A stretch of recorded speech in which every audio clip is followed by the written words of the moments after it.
Church celebrates the Feast of All Saints. Each age has produced its crop of holy men and women who go to make the amazing galaxy of saints in the Catholic Church.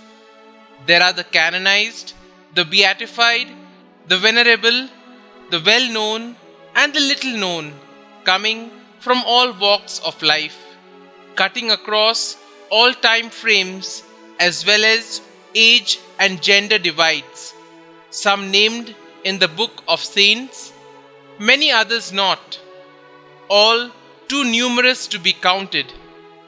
Indeed, it is to celebrate the grace-filled memory of all those in the realm of heaven who have accepted the saving grace of Christ, whether explicitly or implicitly, that the Church has instituted the Feast of All Saints.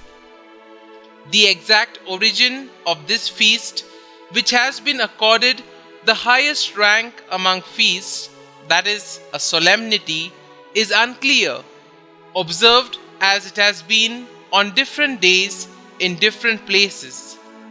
According to Saints Ephraim Cyrus and John Chrysostom, a feast honoring all the martyrs of the Church was already being observed on the 13th of May in the Eastern Church in the 4th century.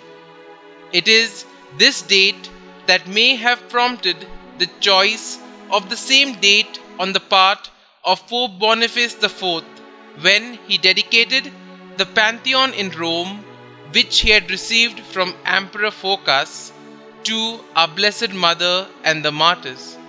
The first evidence of 1st of November as the date of the celebration, however, was noted in England during the papacy of Gregory III, who dedicated an oratory in St. Peter's, Rome, to all the saints.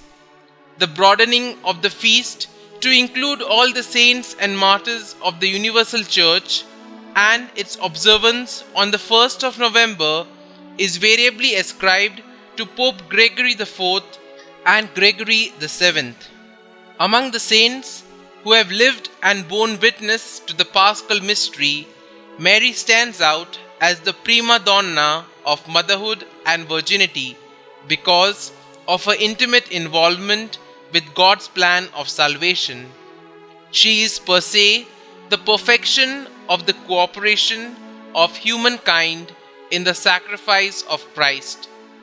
The saints are exquisite masterpieces of God's work, but this feast is meant to remind us that the stuff each of them is made up of is human flesh and blood like our own, that to be counted among the highly favored of the Lord, it is not enough to be a Christian.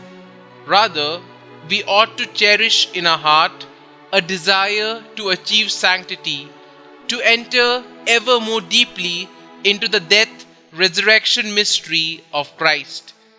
The liturgical celebration of the feast of any saint and of all the saints provides such an occasion.